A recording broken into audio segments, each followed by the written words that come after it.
নমস্কার, আমি রেশমি। সংসারের যাবতীয় কাজ ভোর 6টা থেকে শুরু করে এই বেলা 11টার মধ্যে শেষ করার পর অবসর সময়টা আমার কাটে আমার গাছ বন্ধুদের নিয়ে, তাদের নিয়ে চিন্তা ভাবনা করি। এইবার চলে এসেছি আপনাদের সাথে শেয়ার করতে, একটা লিকুইড সার বানাবো, সেইটা দেখাবো। এই কন্টেনারটা আমার 1.5 লিটারের।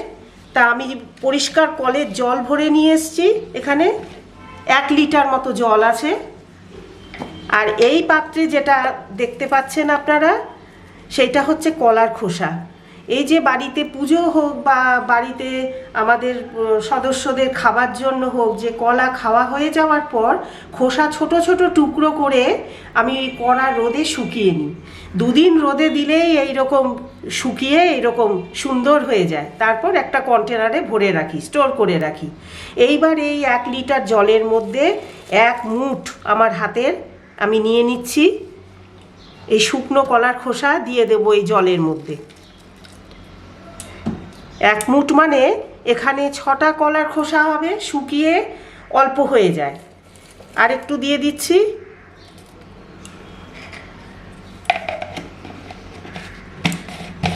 এটা জলের মধ্যে অন্তত 7 দিন ভালো করে পচাতে হবে। আর মাঝে মাঝে ঢাকা খুলে একটু কচলে দিতে হবে, যাতে জলের সাথে যে কাঁচটা খোসার সেটা মিশে যায়। আস্তে আস্তে তো নরম হয়ে যাবে, এরকম খটখটে থাকবে না। তারপর যে লিকুইড যে জলটা বেরোবে 7 দিন পর, সেটা ছেঁকে নেব ছাঁকনি দিয়ে। ছেঁকে নিয়ে এর সঙ্গে আরও 1 লিটার জল মেশাবো। মিশিয়ে 200 ml আমার নারকেল তেলের কৌটো আছে, বড় যে টবগুলো, যেগুলোতে বিশেষ করে সব গাছে না ফুল আর ফল আসে না অনেক চেষ্টা করেও, সেইগুলোতে আমি ওই 200 ml করে দিয়ে দেবো। ছোটো টবের জন্য আরও কম, 100 ml।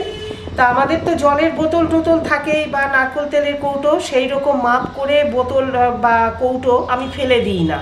এগুলো এই গাছের মাপের জন্য আমি রেখে দিই। তাহলে লিকুইড সার এইভাবে তৈরি করি। আর ফুল ফল আসছে না যেসব গাছে, কেননা কলার খোসায় আয়রন, পটাশিয়াম, বিশেষ করে পটাশিয়াম গাছে ফুল ফল আনতে সাহায্য করে, তাই জন্য এই লিকুইড সারটা আমি ব্যবহার করি। কলার খোসা আমি শুকনো কলার খোসা ভিজিয়ে রেখেছিলাম 1 লিটার জলে। তা কয়েকদিন পর আমি দেখাবো আপনাদের যে কেমন রং, কেমন হয়েছে। এটা ভেজানোর পর ছেঁকে নেব একটা পাত্রে।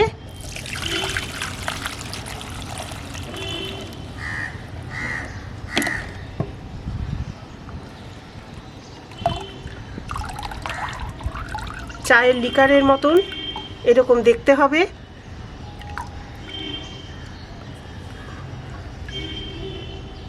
ভীষণই বাড়িতে তৈরি অর্গানিক সার, যেসব গাছে ফুল ফল আসছে না বেশ কিছুদিন হলো, সেইখানে এর সাথে আমি আরও 1.5 থেকে 2 লিটার জল মিশিয়ে অল্প অল্প করে দিয়ে দেব। এটা আমার স্থলপদ্ম গাছ, মানে 1 আঙুল সমান 2 কি 3টে পাতা দিয়ে কিনেছিলাম নার্সারি থেকে। এইটা এই কয়েক মাসে, মানে 6 থেকে 7 মাসের মধ্যে এইরকম বড় আর পাতাও হয়েছে।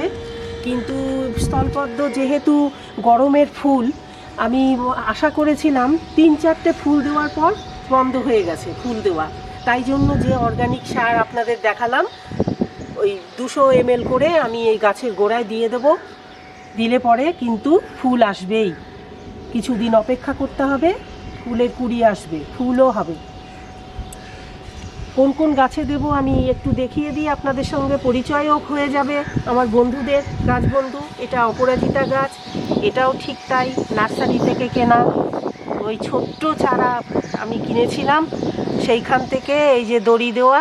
এটা লতানে গাছ, যেহেতু একটা সাপোর্ট চাই, তাই জন্য গাছটা এরকম দেখতে হয়ে গেছে ঠিক 4 থেকে 5 মাসের মধ্যে।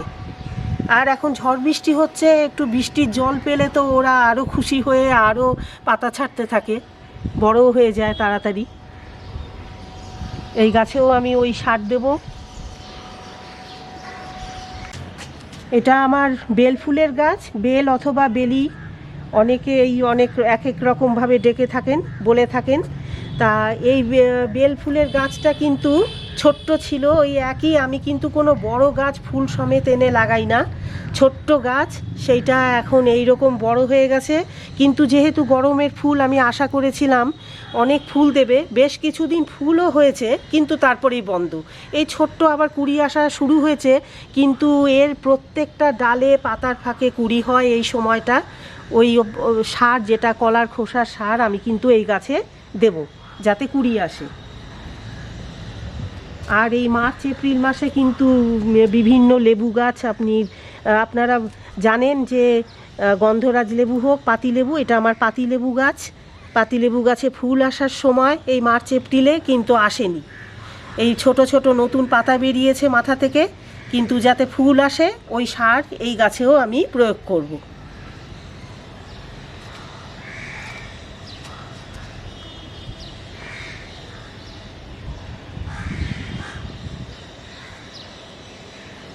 আরও বিভিন্ন ধরনের জিনিস দিয়ে অর্গানিক, যেগুলো বাড়িতে কিচেন ওয়েস্ট, সেগুলো আর একদিন আপনাদের সঙ্গে শেয়ার করব। তো কেমন লাগলো আমার আজকের এই পদ্ধতি অবশ্যই কমেন্টের মাধ্যমে জানাবেন। পারলে লাইক করবেন, শেয়ার করবেন, সাবস্ক্রাইব করবেন।